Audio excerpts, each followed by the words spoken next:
السلام علیکم۔ Novels TV YouTube channel پر آپ سب کو خوش آمدید کہتی ہوں۔ چینل کو سبسکرائب کر کے بیل آئیکن کلک کر لیں تاکہ تمام ایپیسوڈز پر وقت ملتی رہیں۔ آج میں در جانا کی ایپیسوڈ نمبر 8 لے کے آئی ہوں۔ وہ خود کو سزا کا حقدار مان رہا تھا۔ اس کے دل کی دنیا بے شک صرف امائزہ کے لیے بدلی تھی، مگر اب وہ کبھی اس بات کا یقین نہ کرتی۔ عیسیٰ کے چہرے پر غصہ، افسوس، کرب، حیرت کے ملے جلے رنگ موجود تھے۔ وہ رہائشی حصے میں داخل ہوا ہی تھا کہ اس کی نظر سامنے انا پر پڑی، جو ادھر سے ادھر چکر لگا رہی تھی۔ وہ پریشان ہوتا ان کی جانب بڑھا۔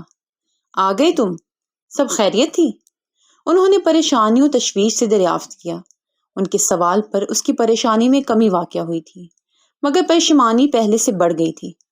جی بس ایک ضروری کام تھا نا، اس نے نظریں چراتے ہوئے دھیمے لہجے میں جواب دیا۔ انا نے بغور اس کے چہرے کا جائزہ لیا۔ تم ٹھیک ہو عیسیٰ؟ ان کے لہجے میں گہری تشویش تھی۔ جی آپ پریشان مت ہوں، پلیز جا کر ریسٹ کریں۔ نہ چاہتے ہوئے بھی وہ ان سے نظر نہیں ملا پایا تھا۔ کچھ لمحے وہ اسے غور سے دیکھتی رہی، پھر خاموشی سے اپنے کمرے کی جانب بڑھ گئی۔ انا، اس کے سرگوشی نما لہجے پر وہ چونک کر پلٹی۔ میں نے آپ کی بیٹی ڈھونڈ لی ہے۔ ایک لمحے کو وہ حیرت سے اپنی جگہ پر ساکت ہو کر رہ گئی۔ یہ خبر ان کے لیے ہفتے اقلیم تھی، مگر عیسیٰ کے مردہ لہجے پر ان کے دل میں ایک عجیب درد اٹھا تھا۔ عیسیٰ کا بجھا انداز، جھکا سر، تکلیف دہ تاثرات انہیں کسی انہونی کا پتہ بتا رہے تھے۔ کہاں ہے وہ؟ اسے اپنے ساتھ لائے ہو؟ تمہارے ساتھ نہیں آئی وہ؟ اپنے ہر خیال کی نفی کرتے انہوں نے بے چین ہوتے پوچھا، اور فوراً باہر کی جانب لپکی۔ وہاں نہیں ہے وہ۔ انا کا ہاتھ تھام کر اس نے انہیں روکتے ہوئے کہا، پھر انہیں لیے اندرونی حصے کی جانب چلایا۔ امائزہ کے کمرے کے آگے آ کر اس نے انا کا ہاتھ چھوڑ دیا۔ انہوں نے دروازے کو ایک نظر دیکھتے ہوئے پھٹی آنکھوں سے عیسیٰ کو دیکھا۔ وہ نظریں چرا گیا۔ انا، میں معافی چاہتا ہوں، میں نہیں جانتا تھا وہ آپ کی بیٹی ہے۔ آپ جانتی ہیں میں ایسا نہیں ہوں، معلوم نہیں میں نے ایسا کیوں کیا۔ بے ربطگی سے کہتا وہ ان کے چہرے کے بدلتے رنگوں سے یکسر انجان تھا۔ انا پلیز کچھ بولیں۔ میں وہ اس کی بات ختم ہونے کا انتظار کیے وہاں سے واپس مڑ گئی۔ عیسیٰ کے دل میں گویا کسی نے تیر گھونپ دیا تھا۔ وہ سب کچھ برداشت کر سکتا تھا، مگر انا کی بے رخی اور ناراضگی اس کے لیے وبال جان تھی۔ وہ پیچھے مڑا، جہاں دروازے میں مائزہ کھڑی بے یقین نظروں سے اسے دیکھ رہی تھی۔ اس کی آنکھوں کے بدلتے رنگوں نے ہمیشہ عیسیٰ کو کمزور کرنے کی کوشش کی تھی، مگر آج وہ پوری طرح سے ہارا تھا۔ اس کی سمندر سی آنکھوں میں آج فقط نفرت کا رنگ تھا، جس نے عیسیٰ کی سانس تک روک دی تھی۔ وہ اٹھ بیٹھا، گہرے سانس بھرتے اس نے ہاتھ بڑھا کر سائیڈ لیمپ آن کیا۔ بھالوں کو ہاتھ کی مدد سے پیچھے کرتا وہ خود کو کمپوز کرنے لگا۔ انا اور امائزہ کے متوقع رویے کی سوچ اس کے لاشعور میں سما گئی تھی، جو وہ نیند میں بھی بے چین رہا تھا۔ رات انا کو کمرے میں بھیج کر وہ اپنے کمرے میں آ تو گیا تھا، مگر نیند آنکھوں سے کوسوں دور تھی۔ صبح اذانوں کے وقت کسی پہر اس کی آنکھ لگی تھی، اور اب روشنی ہونے سے قبل وہ پھر سے جاگ گیا تھا۔ اس خواب نے اسے بری طرح لرزا دیا تھا۔ سرخ آنکھیں بھاری سر لیے وہ بیڈ سے اترا اور وضو کر کے خدائے واحد کے آگے سربس جدہ ہوا۔ یا اللہ، تو سب کے دلوں کے حال جانتا ہے، تو مجھ سے بہتر جانتا ہے، میں تیرا نا توا بندہ کچھ نہیں کر سکتا۔ میرے مالک، میں نے تیری بندی کا دل دکھایا ہے، یا اللہ مجھے معاف فرما دے، مجھے سیدھا رستہ دکھا۔ کتنی ہی دیر وہ سر جھکائے دعا مانگتا رہا۔ جب فارغ ہو کر اٹھا تو دل کا بوجھ کسی حد تک کم ہو چکا تھا، آنکھیں شدید سرخ ہو چکی تھیں اور سر کا درد بھی بڑھ گیا تھا۔ وہ سگریٹ سلگا کر کمرے سے نکل آیا۔ اس کا رخ کچن کی جانب تھا۔ کافی بلینڈ کرتے ہوئے کچھ دن قبل کے مناظر دماغ کے پردے پر لہرائے۔ مت کرو عیسیٰ، کل کو تم کسی اور کے ساتھ اپنی زندگی میں خوش ہو جاؤ گے، مجھے ہمیشہ کے لیے بھول کر۔ اس نے سر جھٹکا۔ وہ شاید ٹھیک کہتی تھی۔ انادل کے حاصل ہو جانے پر عیسیٰ کو کیوں کر کسی کا خیال آتا، مگر وہ دونوں قسمت کی ستم ظریفی سے انجان تھے۔ کیا جانتے تھے کہ وہ خود ہی اس کا کل بن جائے گی، ہمیشہ کے لیے، مگر وقت فیصلے بدلتے دیر نہیں لگا تھا۔ مختلف سوچوں میں گھیرے اس نے کافی کے کڑوے گھونٹ حلق سے اتارے۔ وہ رات انا کو سب بتا دینا چاہتا تھا، مگر بہت کوشش کے باوجود بھی کچھ نہ بتا پایا۔ یہ حقیقت اس پر بجلی بن کر گری تھی۔ وہ ابھی انا کو اس اذیت سے دور رکھنا چاہتا تھا، مگر وقت آخر کب تک؟ وہ کبھی خواب میں بھی نہیں سوچ سکتی تھیں کہ ایک دن اتفاق سے کسی انجان شخص سے وہ یوں ملے گی اور تیسری ملاقات پر اس کا نکاح اسی شخص سے ہو جائے گا۔ سفید حویلی کے مکینوں میں اس کی ماں بھی شامل ہوگی، جن سے ساری زندگی وہ انکہی نفرت کرتی آئی تھی۔ دل و دماغ حقیقت قبول کرنے پر رضامند نہیں تھے، مگر حقیقت روز روشن کی طرح آج اس پر واضح ہو گئی تھی۔ دماغ دلائل دے رہا تھا اور دل ہر دلیل کو نظر انداز کیے اپنی مرضی پر اترا ہوا تھا۔ وہ ساری رات اس نے کانٹوں پر گزاری۔ صبح فجر کی نماز پڑھ کر وہ سوئی تھی، اور اب رومی کے جگانے پر اس کی آنکھ کھلی تھی۔ اٹھ جائیں، ہم لیٹ ہو جائیں گے، پھر وہ جاپانی نسل ہمیں لے کر نہیں جائے گا۔ اسے جگا کر تیزی سے وہ خود فریش ہونے بھاگی۔ ان دونوں نے آج مارکیٹ رومی کی کچھ شاپنگ کرنے جانا تھا، اور ڈرائیور ہمیشہ کی طرح سیماب تھا۔ کل رومی کے پوچھنے پر اس نے نہ چاہتے ہوئے بھی انکار کر دیا تھا، لیکن اس نے ضد کر کے نہ صرف اسے منایا بلکہ انا سے بھی اجازت لے لی تھی۔ وہ اس وقت بالکل نہیں جانا چاہتی تھی، کسی کا سامنا بھی نہیں کرنا چاہتی تھی۔ ایک لمحے کو اس کے دل میں آئی کہ رومی کو انکار کر دے، مگر پھر سوچتے اٹھ بیٹھی کہ اس سب میں اس کا تو کوئی قصور نہیں تھا۔ راستے بھر ان دونوں کی نوک جھونک سنتے وہ اپنی ہی سوچوں میں غرق تھی۔ جتنی نفرت وہ ساری زندگی اپنی ماں سے کرتی آئی تھی، اب انا کو اپنی ماں کے روپ میں دیکھ کر وہ چاہ کر بھی اس نفرت کا آدھے فیصد بھی ان پر ظاہر نہیں کر پائی تھی۔ اسے بچپن میں جب ماں کی ضرورت محسوس ہوتی، وہ بھاگ کر اپنے باپ کی نئی بیوی کے پاس جاتی، جس کا تعارف اس کے ماں کے طور پر کروایا گیا تھا۔ جتنی دھتکار اور نفرت اسے ایک ماں رشتے سے ساری زندگی ملی تھی، اسے اس نام سے ہی نفرت ہو گئی تھی۔ وہ بچپن سے سنتی آئی تھی کہ اس کی ماں کسی کے لیے اسے چھوڑ کر چلی گئی ہے۔ کچے ذہن پر یہ بات تیر کی طرح لگی تھی۔ تب اسے ادراک ہوا تھا کہ جسے وہ اپنی ماں سمجھتی تھی، وہ تو اس کی سگی ماں تھی ہی نہیں۔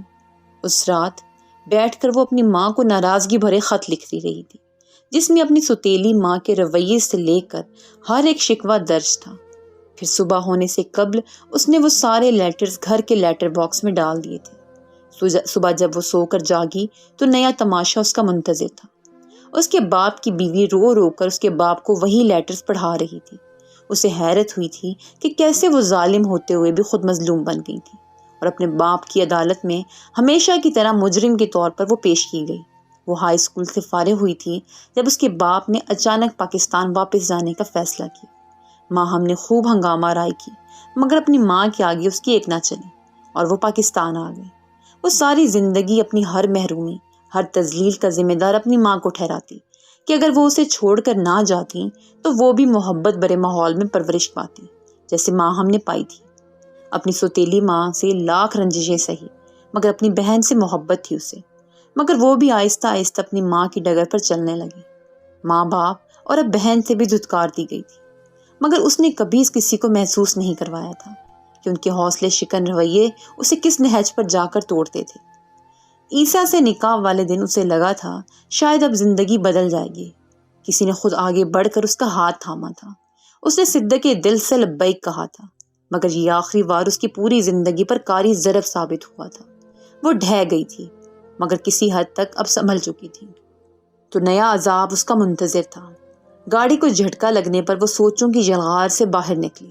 بجھے دل سے اس نے بے دہانی میں شاپنگ کی تھی۔ اس کی غائب دماغی محسوس کر کے رومی نے کئی مرتبہ اس سے طبیعت کا پوچھا، مگر وہ ٹھیک ہے کہہ کر ٹال گئی۔ جھٹکا اتنا بڑا تھا کہ وہ چاہ کر بھی سوچوں کو یکساں نہیں کر پا رہی تھی۔ اس پر ستم یہ کہ وہ کسی کو بتا بھی نہیں سکتی تھی کہ وہ اسی حویلی کا خون ہے۔ منتشر سوچوں سے اب دماغ پھٹنے لگا تھا۔ اس کی سرخ آنکھیں دیکھ کر رومی نے تشویش کا اظہار کیا۔ آپ ساری رات روتی رہی ہیں کیا؟ نہیں، بس سر میں ہلکا سا درد ہے، ٹھیک ہو جائے گا، تم فکر نہیں کرو۔ گاڑی میں بیٹھ کر اس نے آنکھوں کو نرم ہاتھوں سے مسلا۔ آپ کی اس اکثر رہنے والے سر درد کی وجہ کو ہی نہ اکھاڑ پھینکیں۔ بیک ویو مرر سے اسے دیکھتے ہوئے سیماب نے شوخ انداز میں کہا، یہ تمہارے بس کی بات نہیں ہے، تم ڈرائیونگ پر توجہ دو، بڑے آئے پیراسیٹامول۔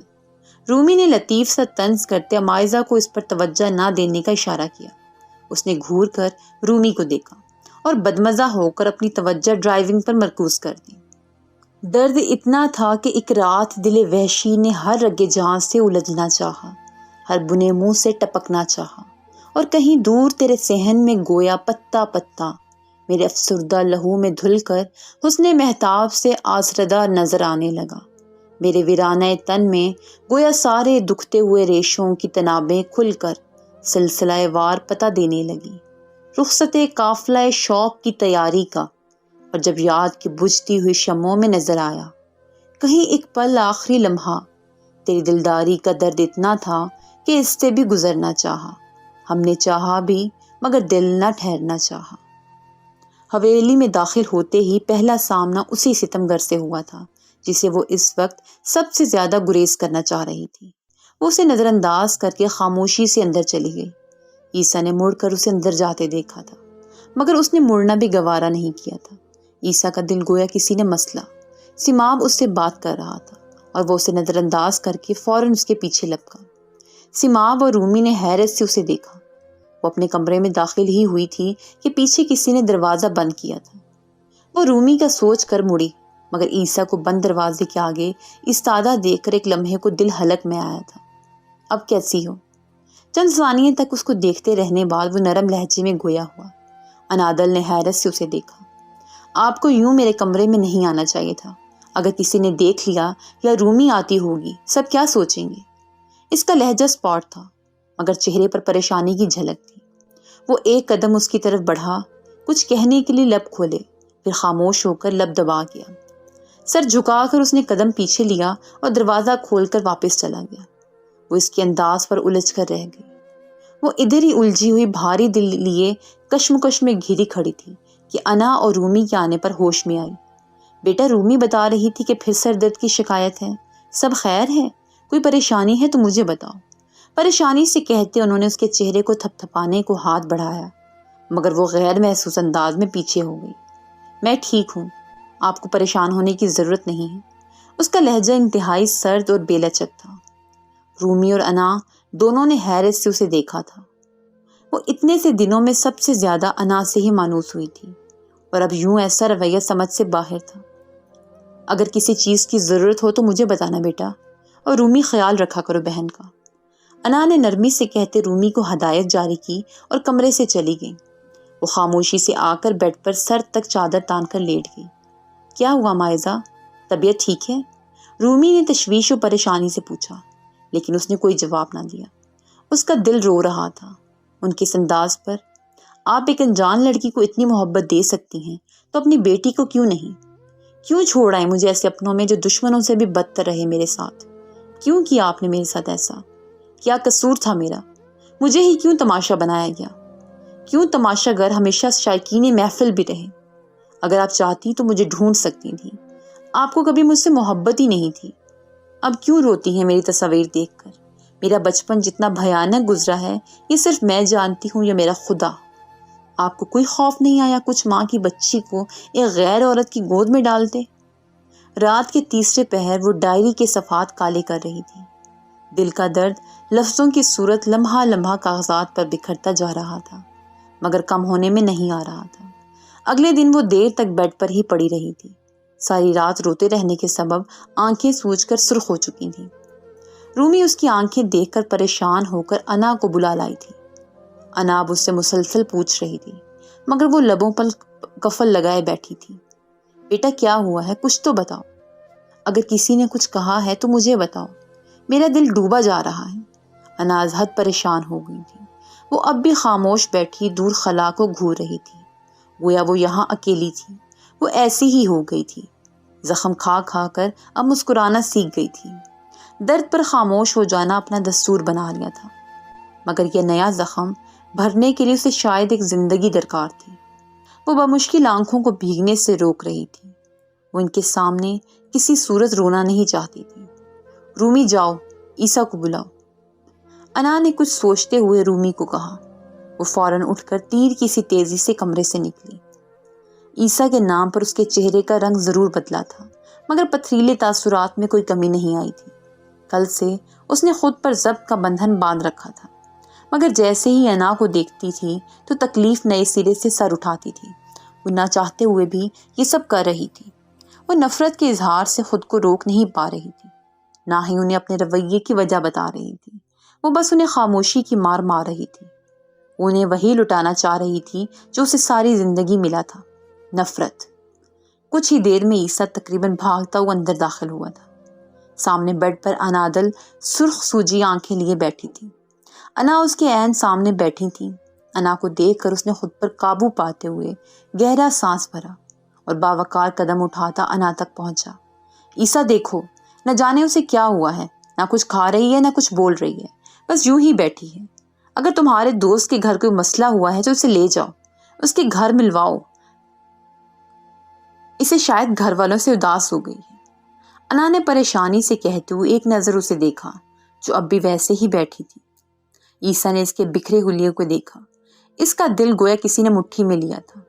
ان کے لفظ گھر پر، امائزہ کا دل کئی حصوں میں تقسیم ہوا۔ اس نے بھیگی آنکھوں سے براہ راست انا کی آنکھوں میں دیکھا۔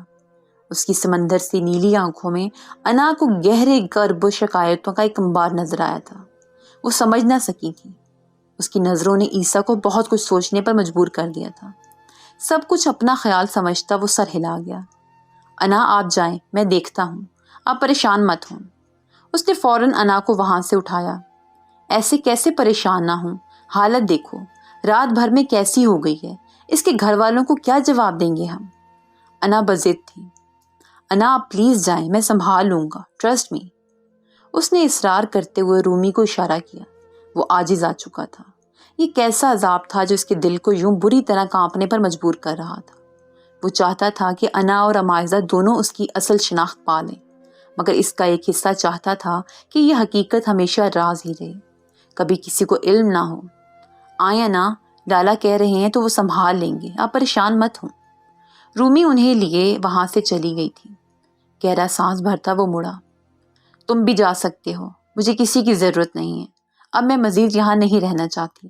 نہ تم مجھے رکھنے پر آمادہ ہو، تمہارے احسان کا بدلہ چکانے کے لیے صرف اتنا کر سکتی ہوں کہ تم اپنا فیصلہ سنانے کا حق رکھتے ہو، سو سناؤ اپنا فیصلہ اور مجھے اس قید سے رہائی دے دو۔ اگر نہیں تو شام تک میں اپنے فیصلے پر عمل درآمد کرتے ہوئے ہمیشہ کے لیے یہاں سے چلی جاؤں گی۔ اب کی بار تمہیں مجھے نہیں کہنا پڑے گا کہ دوبارہ مت نظر آنا، میں اس بات کو اچھی طرح سمجھ چکی ہوں۔ اس کا لہجہ بے ابر تھا۔ عیسیٰ تو گویا پے در پہ حملے کی زد میں تھا۔ تم کہیں نہیں جاؤ گی، یہاں اسی حویلی میں ہے تمہاری جگہ، تم یہیں رہو گی ہمیشہ ہمیشہ کے لیے۔ وہ کئی قدموں کا فاصلہ ایک لمحے میں طے کرتا اس کے سامنے آ بیٹھا تھا۔ ایک ایک لفظ پر زور دے کر کہتے اس کا انداز نرم تھا، مگر آنکھوں میں عجیب غصے اور خوف کے ملے جلے تاثرات تھے۔ اس کی بات پر امائزہ کو شدید حیرت ہوئی تھی۔ میں اب یہاں مزید نہیں رک سکتی، جو سب تم نے میرے ساتھ کیا اس کے بعد کم از کم تمہارے پاس مجھے رکنے کا کوئی حق نہیں ہے۔ اگر تم بھول گئے ہو تو یاد دلا دوں کہ ہمارے درمیان صرف کاغذی رشتہ ہے، یہ بات تمہی نے مجھے بتائی تھی۔ اسی کے انداز میں اسپاٹ لہجے میں جواب دیتی وہ بیڈ سے اٹھ کھڑی ہوئی۔ اس نے مٹھیاں بھینچیں، بالوں میں ہاتھ پھیرتا وہ اس کے مقابلہ کھڑا ہوا۔ میں جانتا ہوں میں نے بہت غلط کیا، میں پتہ نہیں کیسے وہ سب ہو گیا مجھ سے۔ وہ سر جھکائے کہتا انادل کو حیرت کے گہرے گڑھوں میں دھکیل رہا تھا۔ اس نے کبھی نہ سوچا تھا کہ وہ شخص کبھی اپنے کیے پر شرمندہ ہوگا۔ وہ ایک لمحے کو کچھ بول نہ پائی، آنسو تھے کہ چھلکنے کو بےتاب تھے۔ انادل، میں کبھی میں جانتی تھی تم اور امائزہ باز کے سامنے اپنا سر جھکا دو، ایسا ہو ہی نہیں سکتا۔ تم بلا شبہ جانتے تھے کہ میں کون تھی، اسی لیے اتنے نرم پڑ گئے تھے۔ وہ حیرت و صدمے سے تقریباً چیخی تھی۔ اس کی بات سن کر وہ ایک لمحے کو سانس نہیں لے پایا تھا۔ اسے گہرا دھچکا لگا تھا یہ جان کر کہ وہ خود کو شناخت پا گئی تھی۔ اب بولتے کیوں نہیں ہو عیسیٰ خان؟ اب جب کہ تم میری اصلیت جان گئے ہو تو کیا انادل عباس سے بھی اتنی ہی نفرت کرتے ہو؟ مگر نہیں، اسی سے تو تمہیں محبت ہے آخر کو، تمہاری انا کی بیٹی جو ٹھہری۔ اس کے انداز میں شدید نفرت اور غصہ تھا۔ میں نے تم سے کبھی نفرت نہیں کی، بس میرا دل ہمیشہ سے انادل کے نام پر دھڑکا۔ میں کسی اور کو اپنے دل میں جگہ دینے کا گناہ کیسے کر سکتا تھا؟ وہ بے بس ہوا۔ تم مجھ سے میرے ہی لیے نفرت کرتے رہے، مجھے میرے ہی لیے تکلیف دیتے رہے۔ سب کچھ قبول کرتی ہوں، مگر مجھے انسان ہی سمجھ لیا ہوتا۔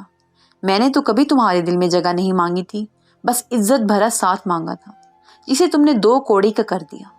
وہ تلخی سے مسکرائے۔ آئی ایم سوری انادل، جانتا ہوں میں کچھ بھی کر لوں اپنی غلطی کا مداوع نہیں کر سکتا، بس اتنا چاہتا ہوں میں ہی کیوں عیسیٰ؟ مٹھی بھینچتے وہ آنسوؤں کا گلہ حلق سے اتارتے وہ اس کی بات کاٹ کر بولی، میں تمہیں ایسی تکلیف نہیں پہنچانا چاہتا تھا، میرا مقصد صرف تمہیں کسی بھی خوش فہمی سے دور رکھنا تھا۔ مجھے اپنے رویے پر افسوس ہے، سرگوشی نما انداز میں کہتے اس نے انادل کی آنکھوں میں دیکھا جو آنسوؤں سے بھر چکی تھی۔ اس کا دل گویا کسی نے مسلا۔ میرے لیے تمہارے پاس کوئی معافی نہیں ہے عیسیٰ، تمہیں لگتا ہے میں کوئی گلدان ہوں جو تم سے غلطی سے ٹوٹ گیا ہے اور اب اسے جوڑ کر سب پہلے جیسا ہو جائے گا، تو تم غلط ہو۔ میں جیتا جاگتا انسان ہوں جسے ہرٹ کرنا ہر بندے نے اپنا فرض سمجھا، پہلے میری ماں، پھر باپ، پھر بہن، اور اب تم جسے میں نے اپنا سمجھا تھا۔